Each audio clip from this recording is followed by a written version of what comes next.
Olá, bom dia amigos e amigas aqui do canal Dica de hoje. Esse assunto de hoje chegou uma dúvida para mim lá no Instagram, vocês podem colocar aí, eu acho que ele é um pouco polêmico, vale a pena uma reflexão, que é o seguinte: vale a pena eu trocar as minhas NTNB longa, né, aquele Tesouro IPCA 2035, 2045, por fundos de papéis, fundos de recebíveis? É claro que é lindo quando você está recebendo lá aquele fundo de recebível, aquele valor todo mês. Mas será que realmente eles renderam mais do que a NTNB no longo prazo? E é isso que eu vou colocar aqui respondendo a dúvida que chegou lá no Instagram. Então curtam o nosso vídeo, se inscrevam no canal e logo depois da vinheta a gente já começa.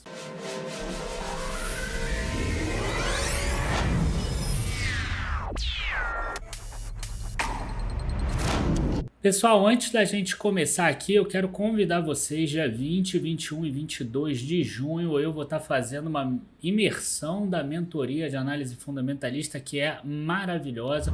Vocês vão ver de A a Z como faz para analisar uma empresa de forma completa, desde a parte qualitativa até a parte de indicadores, até uma projeção e o cálculo do preço justo no final. É muito legal esse modelo para vocês verem como é feita a projeção. Tá?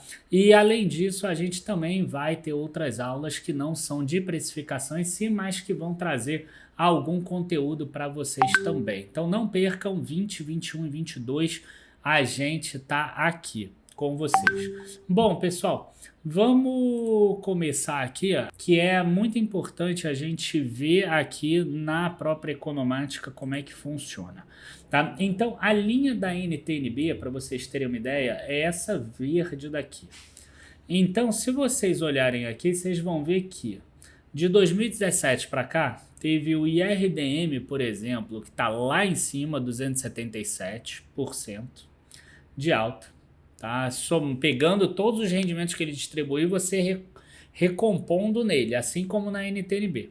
Aí depois você tem aqui o BCRI 199% e a NTNB 176%. Se eu botasse os 40 fundos que existem de papel, ninguém ia ver nada, então eu selecionei alguns. O IRDM eu selecionei como fundo high yield, tá? E ele nem é tão high yield assim, tá? Mas ele é o mais longo que tem nesse segmento. Ele é ali de fevereiro de 2018. Então, mostra como ele conseguiu crescer bastante, ele consegue se manter por causa dos altos rendimentos deles. Tá? Agora, tem uma queda muito forte. Se você parar para olhar aqui todo o início, você vai ver que a NTNB estava ganhando. Quando a NTNB deixa de ganhar? Quando o mercado entra em euforia.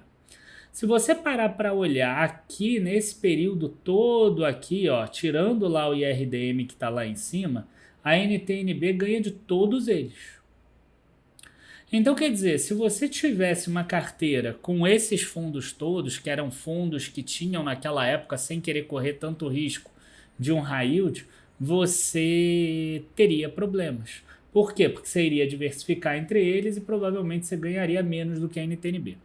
Tá? E isso, né, é uma precificação errada ou é uma gestão ruim. É um dos dois.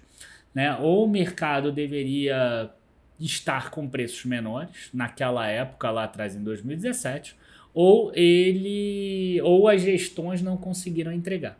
Por quê? Porque quando a gente está falando de renda variável, a gente está falando de risco maior. Né? Quando você tem um fundo imobiliário que compra lá dentro o CRI, por exemplo, da Cirela, a Cirela tem maior risco do que o Brasil. Então ela precisa pagar um retorno maior do que o Brasil.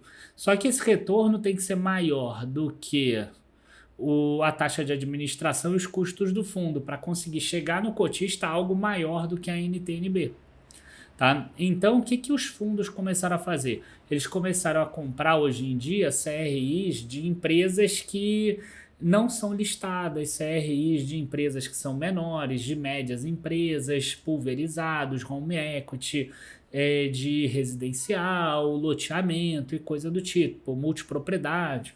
Né? Então, quer dizer, eles começaram a tomar mais risco, que é o caso aqui, né, do caso do IRDM. Vamos tentar mudar aqui alguns parâmetros para a gente tentar dar uma olhada aqui. Então, deixa eu mudar aqui vários parâmetros. Eu vou colocar, ao invés de desde 1/1 de 2017, eu vou colocar desde 1/1 de 2020, bem antes da pandemia, por exemplo. Tá? Nesse caso aqui, você já consegue ver aqui, ó, que a NTNB, por exemplo, ela já rende menos do que vários outros. Tá? Quem é que está aqui embaixo? Aqui embaixo é o VRTA.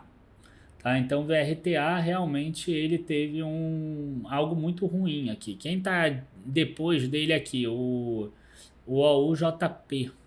Tá? Também está bem fraco aqui. Tá? E a NTNB está logo em cima. Se eu pego logo depois da... Ó, você vê que aqui, ó, se eu pegar aqui, ó, logo depois da pandemia aqui, ó, tem um período que o verdinho aqui da NTNB fica acima. Tá? Agora, se eu pegar, por exemplo, de 1/1 de 2021, por exemplo, ó, a gente já vê uma diferença grande. Quem é que já cresceu mais aqui? A gente já está falando até do KNCR, por exemplo. Aqui, ó, KNCR 128. E onde é que está o IRDM? 102, aqui embaixo. Então, o que é importante vocês terem em mente? Onde está a NTNB? A NTNB é aqui, ó, que menos rendeu, está com 97. Então, o que eu queria propor para vocês? Né? E provavelmente a pergunta veio por causa disso. A pergunta veio por quê? Porque o cara deve estar 2 anos na bolsa, 1 ano e meio na bolsa, desde 2021, e ele percebeu que todos os fundos imobiliários com os rendimentos renderam mais do que a NTNB. Né? E essa linha aqui é o CDI, tá, pessoal? Que eu não falei lá no início. Então, o que eu queria falar para você? O que eu queria falar para você é o seguinte, muito provavelmente, tá, o que está hoje descontado seria a NTNB. Ah, fundo imobiliário também está descontado? Também está descontado. Mas se parar para olhar bem aí, o que tem mais potencial de alta, muito provavelmente vai ser a NTNB. Tá? O segundo ponto que eu acho que é importante é o seguinte, a gente aqui só fez análise de retorno. Né? É importante a gente falar de análise de risco também.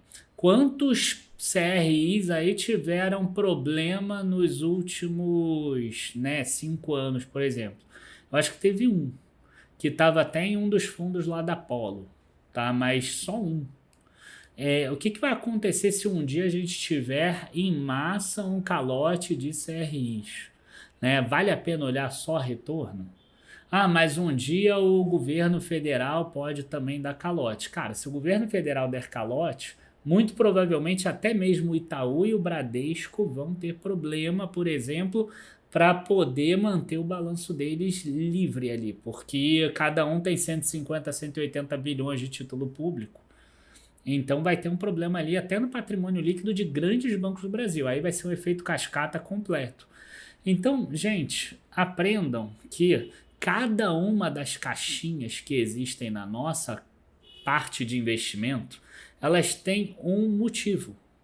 Tá? O que eu vejo a pessoa iniciante entrando na bolsa e querendo fazer é o seguinte, ela quer escalar 10 atacantes na carteira dela. E aí o que acontece quando você escala 10 atacantes? Ninguém defende. Então quer dizer, quando você pega um time mais fraco, um cenário maravilhoso, é lindo, cara, você mete 10-0. Agora, quando você pega um cenário ruim que você precisa de um defensor ali, aí é aquele Deus nos acuda, né? Aí tu vai fazer alteração para tentar botar um defensor quando já tá 7-1, aí não adianta. Entendeu? Aí você já perdeu de 7-1, não adianta. Então, o que eu quero mostrar para vocês é o seguinte. A NTNB tem um motivo dela estar na tua carteira. O CDI tem um motivo dele estar na tua carteira. Provavelmente reserva de emergência ou reserva de oportunidade. A NTNB, ela é importante também para reduzir um pouco a exposição a crédito privado. O fundo imobiliário tem a sua importância na sua carteira, principalmente como geração de renda previsível. As ações têm a sua importância, o internacional tem a sua importância, e se a pessoa quiser fazer trade, botar opções, etc., criptomoeda, tem a sua importância também. Mas cada um tem o seu motivo. Não adianta você querer diminuir e simplificar para um investimento só. Pelo menos eu não acredito nisso. Tá? Então eu espero que tenha ficado claro aqui. Mostrei várias linhas mostrando que a NTNB mais para o longo prazo ela conseguiu dar um retorno melhor. A NTNB num prazo curto ela está com um retorno menor. Tá?